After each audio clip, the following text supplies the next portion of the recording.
So yeah, I just thank you guys for being here. I know this is optional and camp is a lot, so you could be doing anything else like watching the Cowboys game or... Is that on? That's on right now, right? Yeah, they're like playing an important game against the cheese guys. The cheese guys. That's who they're playing, says Sarah. Ryan was like, we're going to play the game during your talk, so if you want to cue that, Don, you'll be going. Be fine. Thank you for that. Cool, yeah, so just a couple things. This is a lot of material, so try to take notes, but don't feel like you have to write everything down. The PowerPoint isn't exhaustive, and neither is the outline, so just try to write things down as you hear them. But I'm more than happy to give you my notes if you want them, so don't feel like if you miss something that you have to like be frantic about it or whatever. So yeah, if there's something that you miss, you can definitely ask me a question afterward or look it up online, do your own research, something like that. And then try to just hold your questions until after, if that's okay.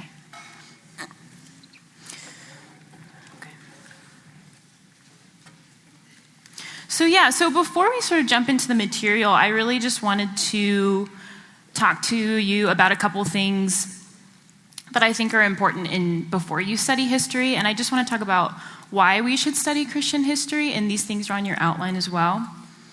So the first reason is that it's important to study Christian history because it helps you to rediscover our identity. So history is a study of the past, it's information, it's a collection of details, what happened to a group of people that maybe came before us. But at root, history is a question of identity. And the issue is that our Christian generation has become so dislocated and so uprooted from its history. Sorry, I'm a little lost. Okay, so yeah, the issue is that our Christian culture has become very uprooted and dislocated from its history, and so we've lost our identity in that. So just by way of examination, will you raise your hand if you just feel like you have a good understanding of Christian history? Okay. So I'll ask another question. Let's say I had one of those like things in Men in Black that erases all of your memories, and then I would just do it right now. Is everybody okay with that? Who would be okay with that? Raise your hand. If you're okay. With me erasing your memory? Whatever you say.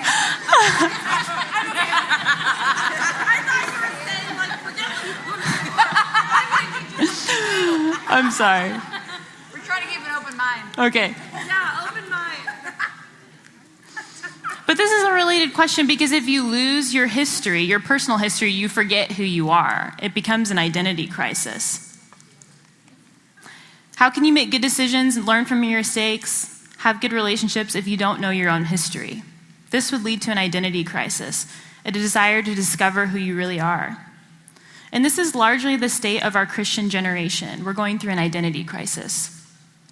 We have to rediscover our story if we're going to rediscover our collective identity and to know how to thoughtfully move forward. And then the second point here is that history is the strategy of God. And I think I put this quote on your outline here.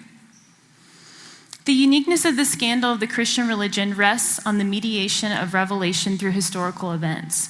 Christianity is not just a code for living or a philosophy of religion. It is rooted in real events in history. To some people, this is scandalous because it means that the truth of Christianity is inexplicably bound up with the truth of certain historical facts. And if those facts should be disproved, Christianity would be false. This, however, is what makes Christianity unique because, unlike other world religions, modern man has a means of actually verifying Christianity's truth by historical evidence. Knowing how to read history and knowing how to study history is fundamental to being a disciple, for the Bible itself is a book of history. God allows the faith to be shaped and influenced by culture, and he's not threatened by diversity like we are. In fact, I think God very much celebrates inclusivity of diversity, and it seems more often than not that we're the ones that have the issue with diversity rather than God. John 1:14, the Word became flesh and made his dwelling among us. God inserted himself into space and time, and his life is rooted in real historical events. Academically, studying history means two things. It means the study of the past, and it also means the presentation of the study of the past. And so what we have to recognize is that history is never, ever, ever, ever, ever handed to you objectively, even if it's a textbook, and especially if it's a textbook. History is generally written by the winners of history, always comes with a framework, and if they're bad historians, comes with biases. And even writing this lecture, I had to make judgment calls about what to include in the lecture or what to leave out from the lecture. So if someone else had written it, it'd be a lot different, and that would exchange your experience and your engagement with the material, which is kind of scary. But So what do we do in this situation? Do away with history as a discipline because it always comes with a framework and we can never get anything objectively? Maybe. Or can we believe, for example, like with the canonization of the scripture, that God's hand is at work? We can learn to discern and not to take things at face value, to dig a little, to do our own research, and to think a little bit differently. And these are the foundations of what's known now as historicism, the practice of studying history, where the autonomy of the past must be respected, realizing that each age has its own unique spirit. And to understand another, in an attempt to study it, the values of each age has to be treated on its own terms. This means that we have to attempt to remove our 21st century presuppositions if we can. So my goal today is to get you to think differently, to get you to move past this binary black and white thinking, because for history, it's fundamentally about how we think. And I was thinking today just about what Sarah said about how it's important for us to love the church, and that really struck me. But I have to wonder, how is it that we think we can love the church if we don't know the church?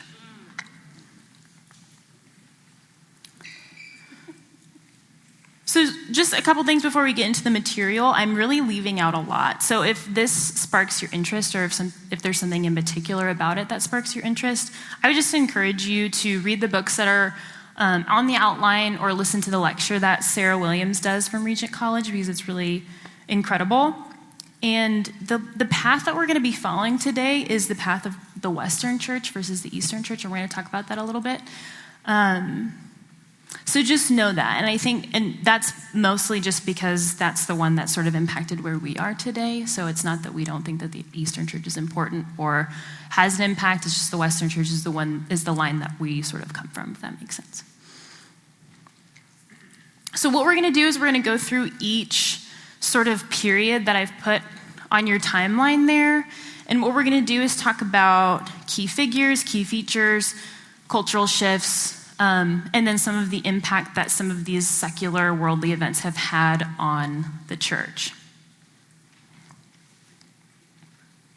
So yeah, it's generally broken up into 5 periods, being the New Testament, the early church, the Middle Ages, which is broken up into 3 periods or timelines, and then the Reformation and the modern church, and then what's later sort of the postmodern church.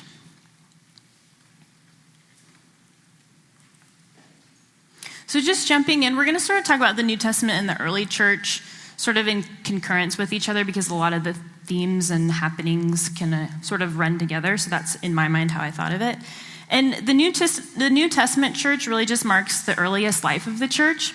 The earliest Christians didn't see themselves as starting a new religion. They still considered themselves Jewish people.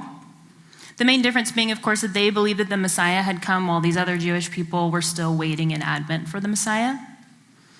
In the early church, the way that when I was studying it, sort of thought of it as being early extremes, because the church experiences very extreme waves of different things. It's marked by growth, expansion, persecution on the one hand, and then on the other hand, power, wealth, and high social standing. And Christianity in this period goes from being a small, violently persecuted minority to being the only religion allowed to be practiced in Rome.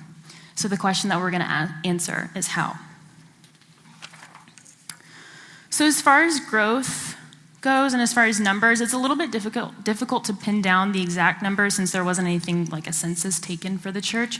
But generally what they do is analyze the size of church buildings or maybe the decline of pagan forms of worship or other forms of worship, and that's generally how they measure that. So what they do know is that there is significant growth in the 2nd century, estimating an increase, and this is on your outline, 250,000 to 1.5 million within a population of about 60 million people. So that's a lot.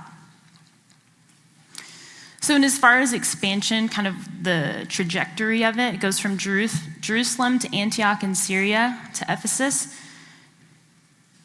to Bithynia in Asia Minor, Rome in the 1st century, Lyon in the 2nd century, and then finally to Spain in Britain.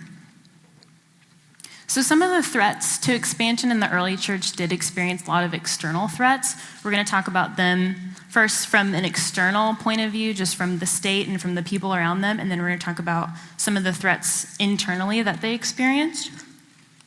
In this age, the early church in our history is generally defined as the age of persecution, and not just any persecution, it was a violent and brutal persecution. They lived in a time of imperial worship, and those who didn't pledge their allegiance were burned, crucified, or eaten alive by beasts in public arenas. So you can put up that first slide, Don. If it's available. Yeah. So Ignatius was an early Christian writer and a thinker who later became a martyr. So it's a little bit prophetic. And he said, "Now I begin to be a disciple. Let fire and cross, flock of beasts, broken bones, dismemberment come upon me, so long as I attain Jesus Christ." I just think that's interesting because I don't know that many of us could say that today in earnest.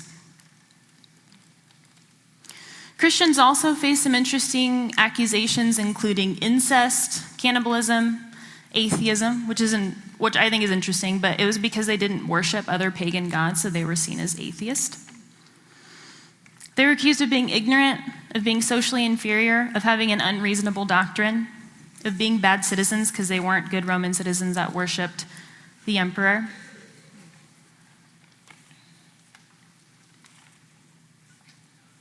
Some of the internal threats during this time period came in the form of heresy. And I love that we talked about Gnosticism today because that was one of the ones that came up in this time. Some of the other ones were Marcionism and Montanism. So generally what the church does under threat of heresy is it tends to formalize. So that was sort of the church's response in this time. So 2 things came about. The first thing was the canon of the New Testament is formalized, and that's estimated around 200 AD. And the second thing is, if you go to the next slide, Don, is the emergence of the emphasis on the apostolic tradition. So this is really important because this will follow the trajectory of the church for a really long time, and it still is important today. So what this was is the uninterrupted transmission of spiritual authority from the apostles through successive popes and bishops. So this is taught mostly by the Roman Catholic Church, but denied by most Protestants, not really practiced in Protestant churches, especially today. So this is essentially used to defend the authority throughout history. So if you can prove some sort of connection with an apostle, or if you can prove a connection with someone with an apostle, then you would generally claim authority in certain situations. So how did early Christianity spread? Some interesting facts is that these cities were very crowded, so just geographically, everybody was sort of packed in together, and people were really forced to talk and interact with each other, and these Christians were really involved in society. They didn't really break off, and part of it was that they were so violently persecuted, but they were very involved in society. Another important historical fact was the Pax Romana was happening in this time, and what that was is a peace agreement between nationalities within the Roman Empire. So this provided mobility of trade and people, but it also provided mobility of ideas and also the spread of the gospel. Some of the features of the early church, and these are really important. From the Roman perspective, they were defined by a shared way of living, rather than being defined by a place or by a church building, and largely because that wasn't really optional for them in that time. They were immersed in culture, like I said. They didn't separate themselves or cut themselves off from the world. They were in the world, but not of the world, because they were definitely recognized by people. They really rose the bar for being considered a part of their community. And in order to be called a Christian in these communities, you had to undertake 3 years of preparation. So you had to do different kinds of training and take examinations and fasting before you could even be baptized. So the age of external threat of persecution came to a close around 300 AD, when a shift took place that would change the life of the church forever. So if you go to the next slide. So Constantine, this is Constantine.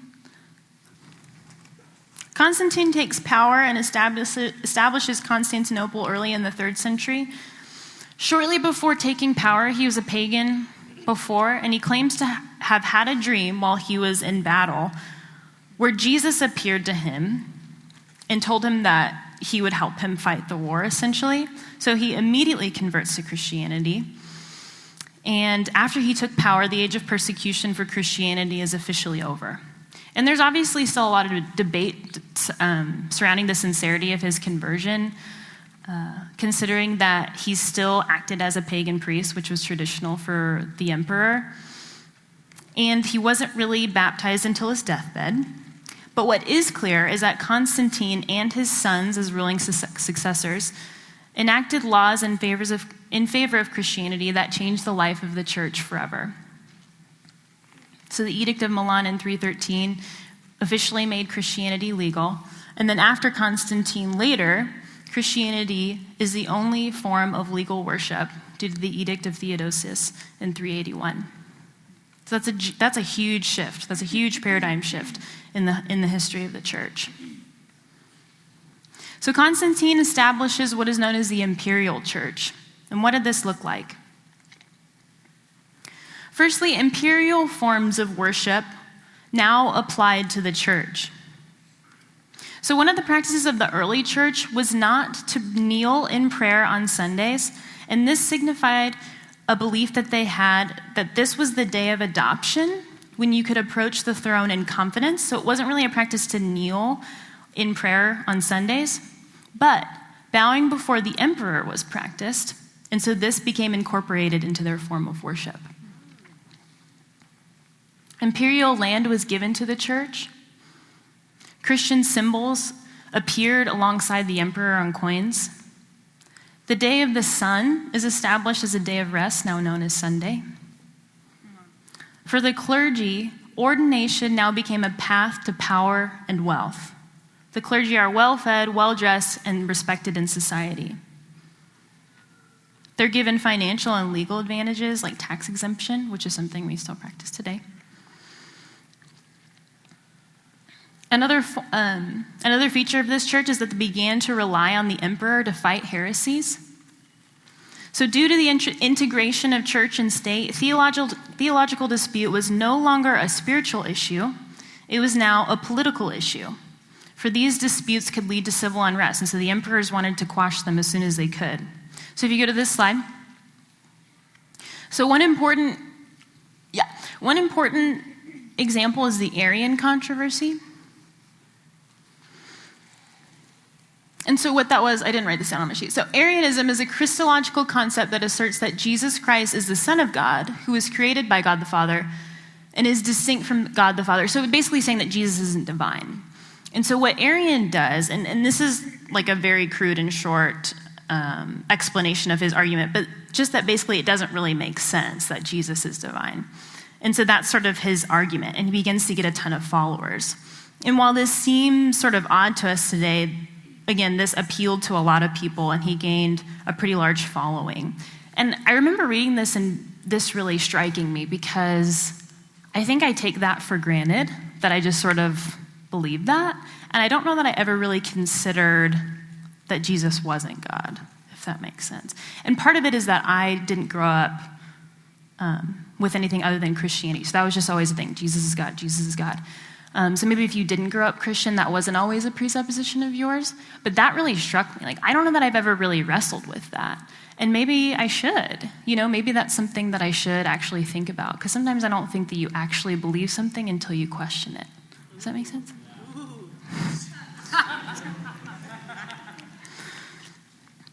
So maybe that's something that you should think about.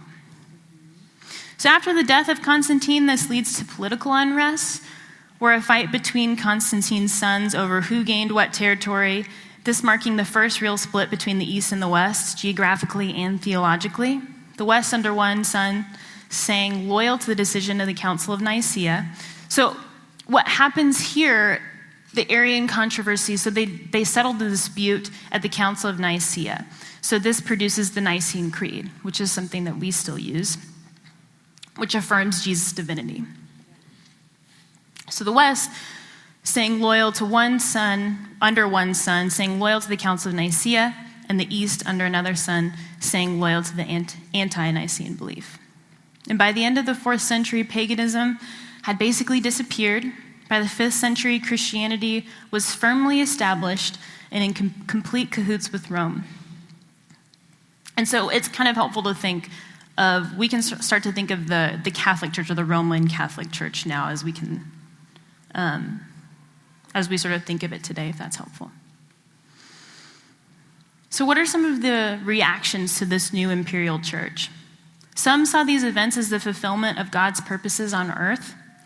Others watched in terror and asked the question, as Justo Gonzalez puts it, and this is in his first volume of his book.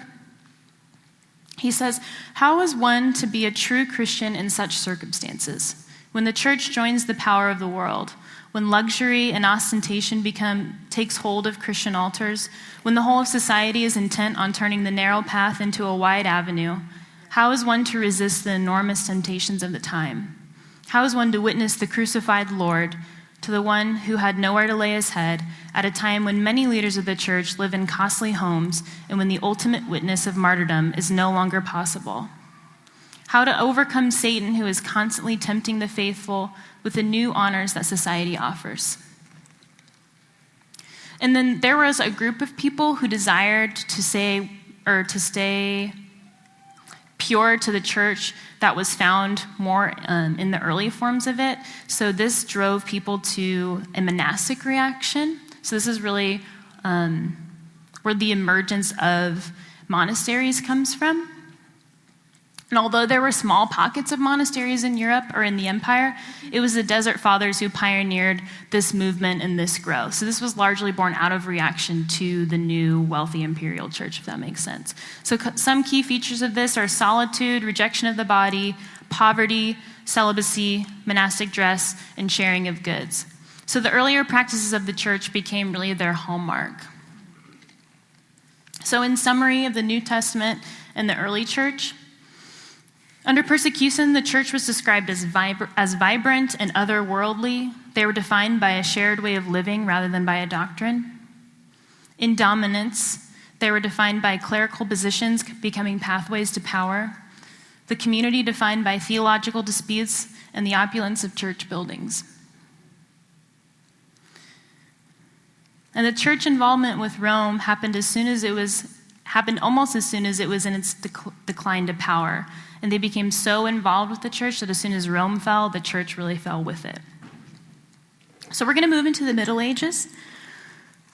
So that's the next point in history. And it's interesting to note that most of the time when we talk about Christian history, this sort of gets skipped over. And maybe it's because there's a lot of dark and terrible periods in this time. But I don't know why you tend to hear about the early church and then you hear about the Reformation, and that's kind of it. And just for reference, the Middle Ages covers 1,000 years of our history, and the Reformation covers 200 years of history. So there's a lot of influence and impact from the Middle Ages. So if you go to the next slide. By many historians, this period has been categorized as the identification of the church with the whole of organized society. That's R.W. Southern. So this is due to the fact that this is the period of time when the church becomes the defining element in society. So throughout our examination of the Middle Ages, that's kind of what we're going to be focusing on. How exactly did the church come to dominate the whole of society? And was this a good thing or was this a bad thing? And again, what marks the transition point of the early church from the Middle Ages is the fall of the Roman Empire. So it was essentially as soon as the church became too closely tied with the Roman Empire that it experiences its downfall, really plunging us into the Dark Ages. So that's the next period of history. So the Middle Ages is broken up into the Dark Ages, High Middle Ages, and Late Middle Ages. So the Dark Ages, between 500 and 1000. So in the 7th century, kind of what we've been alluding to, the West isn't really doing very well on a global scale, especially compared to the Greek and Muslim neighbors who are more powerful and really intellectually sophisticated. And due to the effort of the current pope at that time, the Roman Catholic Church experiences a revitalization of power through essentially two things. The first thing they do is they want uniformity, so they attempt to Romanize the existing churches. And then the second thing that they do is they make an alliance with the throne. So this period in history experiences a renewal of kingship, which hadn't really been around in that time. And if you go to the next slide, Don. So that's Charlemagne. So this is a good example of this, and this really culminates what we've been talking about as the identification of the church with the whole of organized society. So this is him being coronated in 800. And during the ceremony, the Pope places the crown on Charlemagne's head, naming him the Holy Roman Emperor. The king, in fact, being anointed with the same oil that they used to anoint bishops. And this could really, again, tell the story, the entire story of the medieval period. And this is really where we find the roots of Christendom, or the ideal of Christendom. So what are some of the consequences of this? The first one is this idea of sacral kingship, where kings felt they had divine authority and sacred authority, and how could they not after being coronated in this way? The use of relics becomes important in this period, and the kings also could use holy relics as a means of power and of authority. In church practice, this meant centralization of canon law, especially in the monastic life. Like if you heard anything of the Benedictine rule, that was an attempt to centralize those practices, a centralization of devotion and of the church as a whole. So it's much more of a formalization. Another consequence is the formation of papal states. So the temporal authorities would fight over the papacy. Sorry, what did you say? So making it more uniform. So everybody it was like a centralized, like there was more central power that made everything unified, and everybody sort of started to do the same things. Does that make sense? Sorry, thanks for that. Let's see. So temporal authorities would fight for the papacy and win over states, and in that case, the Pope would sort of act like a king in those territories. Another really sad consequence is that the church began to become associated with oppression and violence because the temporal lords would use Christianity as a means for political gains. It's interesting that, it's sad. In this period, the average life of a pope was 4 years, and it was usually death by violent means. The clergy began to become indifferent to duty, immorality, ignorance to the scripture, and the desire for political power increased. And the Pope essentially becomes a plaything of the nobles. So while the seeds of this ideal of Christendom, this Christian nation that would dominate society, are planted in the Dark Ages, this plant doesn't really begin to grow until the High Middle Ages.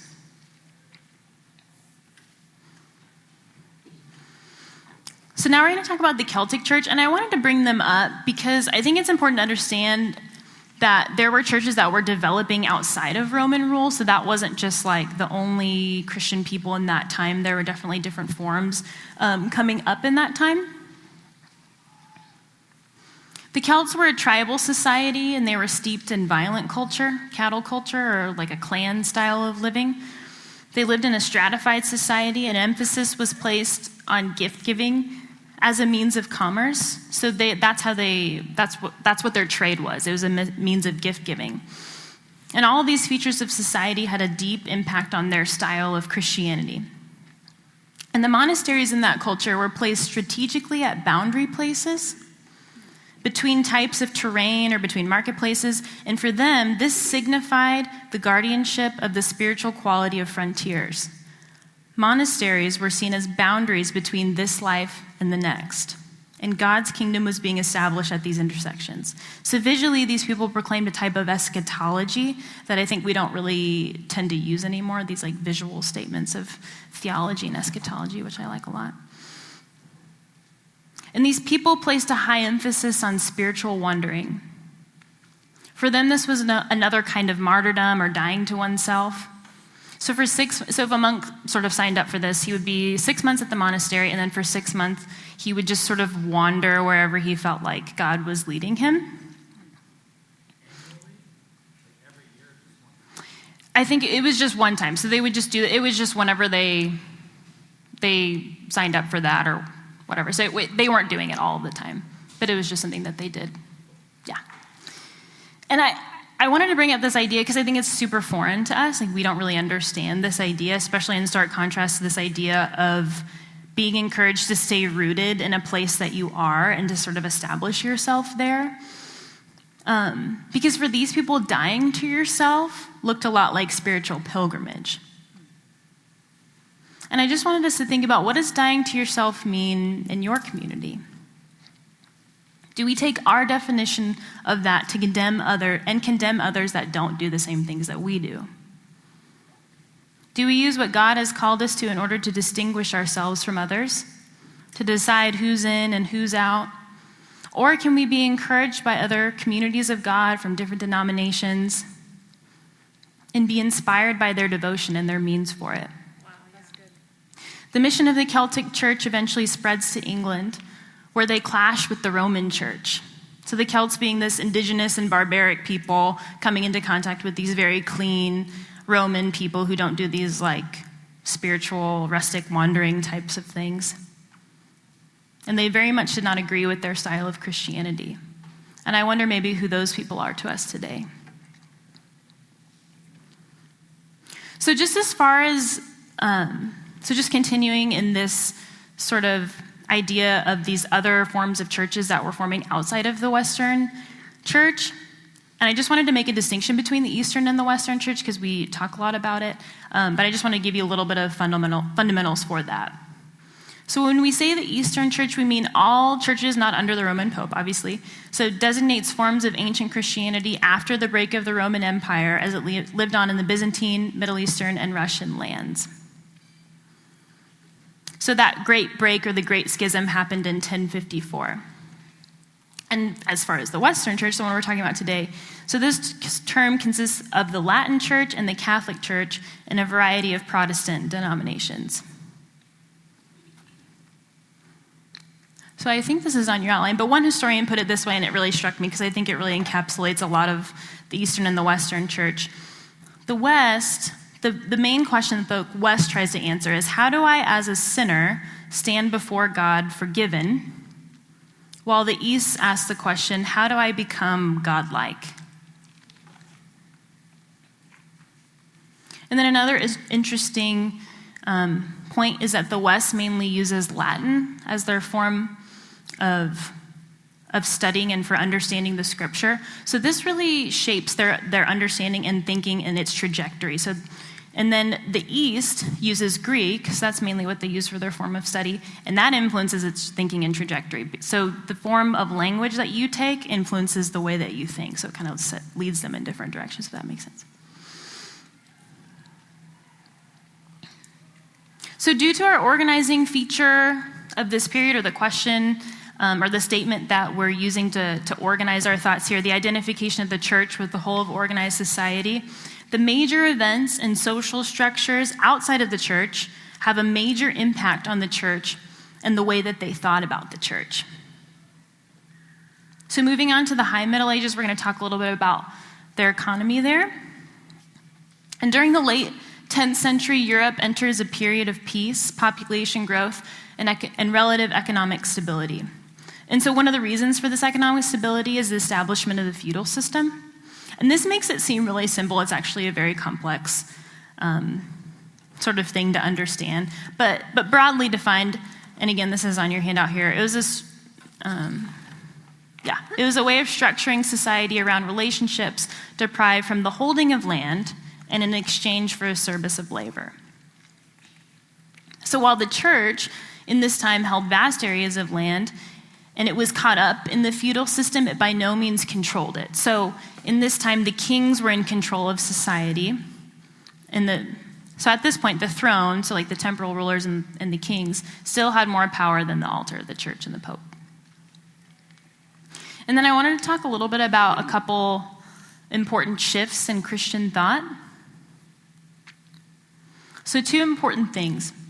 The first one is that scholasticism becomes the dominant mode of theological expression from the 9th through the 14th century, and through this develops what we know to be systematic theology. It was in this period that it became possible that you could be a theologian but not also be a pastor at the same time. So what this produces is this mode of high theology, and what emerges is a gap between this and the life of the ordinary Christian. And this is important because we can start to see the roots for the Reformation here. Another important feature is that philosophy started to gain prominence in this period. And a couple important figures are Thomas Aquinas and Anselm of Canterbury.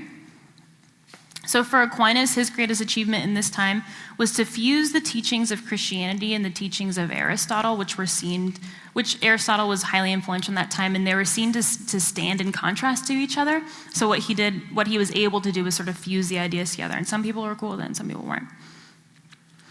Anselm of Canterbury is known as the father of scholasticism. And if you've heard of the ontological argument, that is where he is the person that comes up with that. I think this is on your outline too. So what it is it's self-evident proof for God's existence.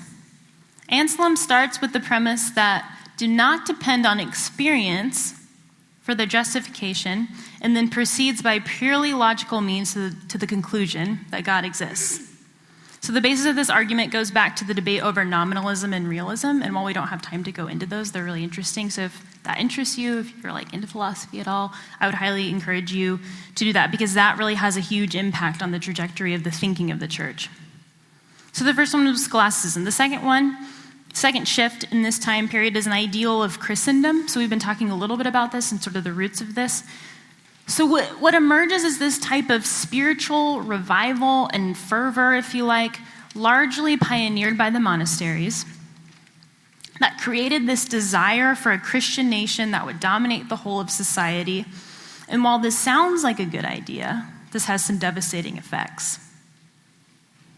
So we're going to talk about the Crusades.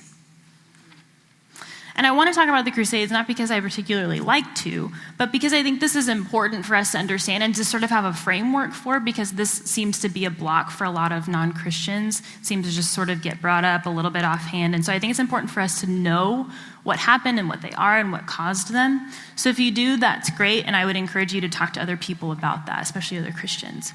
So just by way of definition, the Crusades were a series of military expeditions into the Holy Land, which were under Muslim control from 1095 to 1291, so a period of 200 years, and ignited this ideal of a Christian people united under the Western papacy.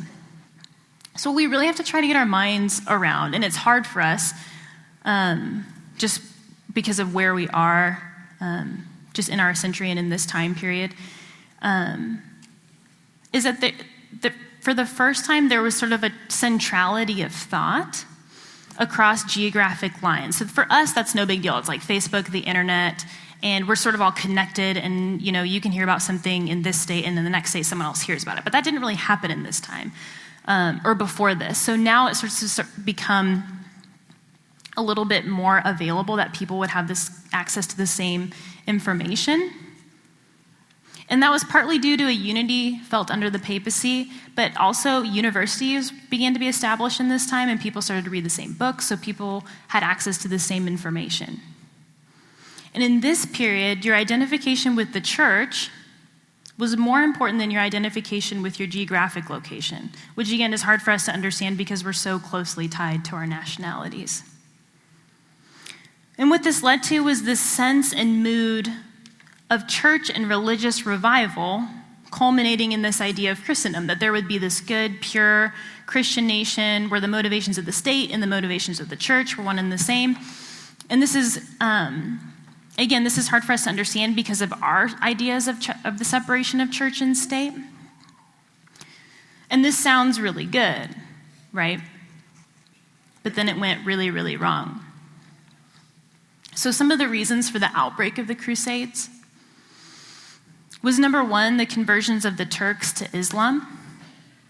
So the Turks in this time were known to be this really brutal and religiously intolerant group who specifically persecuted Christians and Jews. And in 1055, they began invading neighboring countries and then eventually occupied most of Asia Minor. So there was this growing fear that they were just going to come over and take over, and Christianity was going to be squashed. That was sort of the fear in that time. So really, the First Crusade was an attempt to halt their advance on them, basically. So another reason was that both Pope Gregory VII and Pope Urban II thought that the Holy War could reunite the Eastern and the Western Church. So that was a little bit of a motivation there. They wanted to unite against a common enemy and potentially solve maybe some of the divisive issues on the home front. Another reason was this growth in popular piety just among the common people.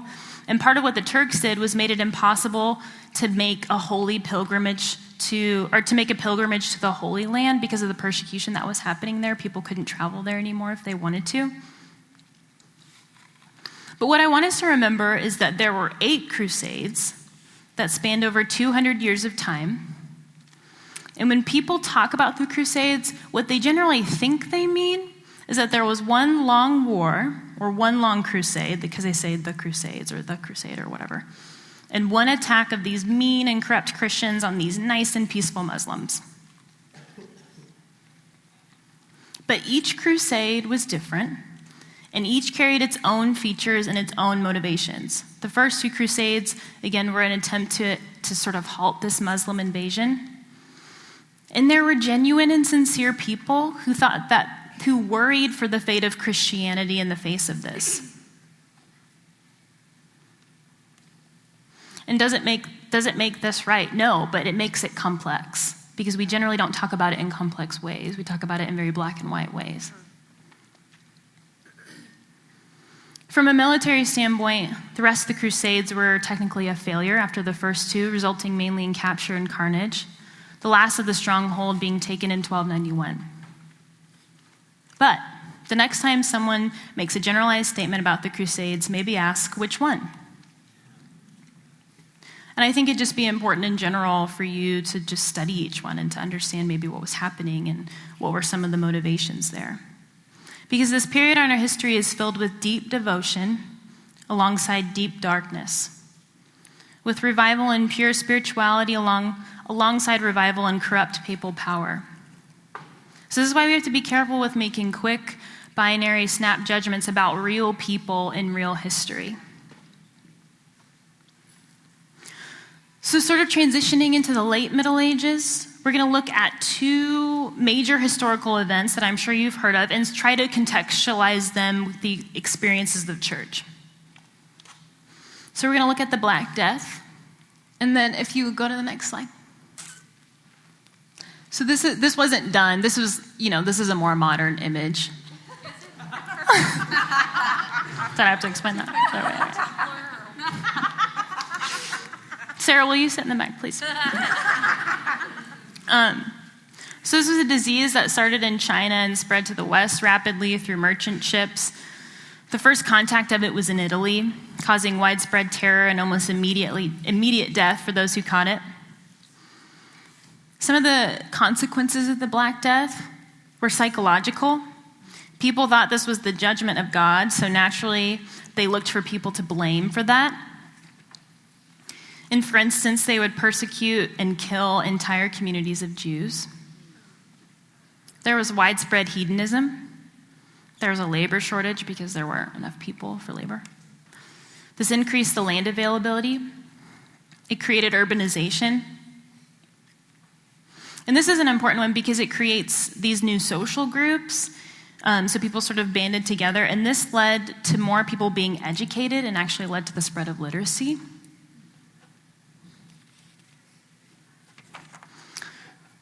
From the church's perspective, it lost a lot of wealth and it lost a lot of power in this time. And in general, the papacy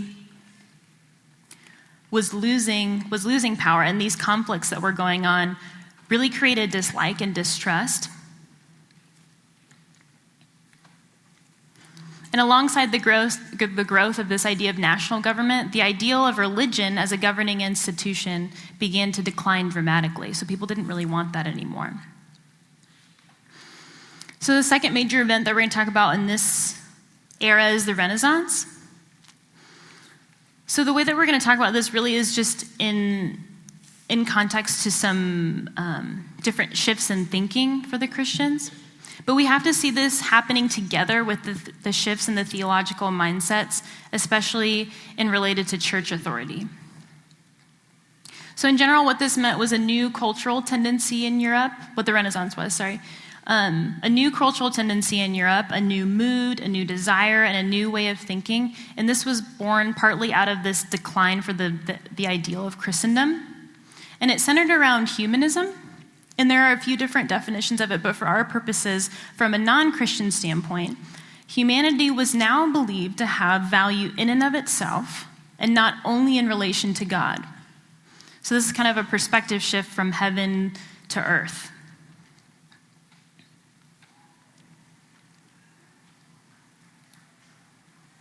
And then another important shift happened in this period that led to the decline in Christendom as an ideal. But the shift happened from an understanding of Christianity from a communal perspective, shifted to an understanding from a personal perspective. And a philosophical shift took place that placed the individual at the center of human understanding. And this was a foundational shift, and Ronnie even mentioned this last night, because I think we're still living in the wake of this very individualistic movement. And this was a foundational shift. And here we can see more and more roots for the Reformation. So if you go to this next slide, what's been building is a decline in the ideal of Christendom, a shift from the communal perspective of Christianity to the personal, a common access of information, growing rates of literacy, and corruption in the church as an institution. So without these factors, the Reformation would have never happened. Can everybody sort of see how that sort of builds? So what we're going to do right now is we're going to take a little break. So if you need to go to the bathroom and do whatever, you can definitely do that. Just turn to the person next to you maybe and try to have just a couple-minute discussion about what's sort of struck you, or maybe something that you didn't know before, and how that sort of is shaping your understanding. So, okay, just a few minutes. Thank you.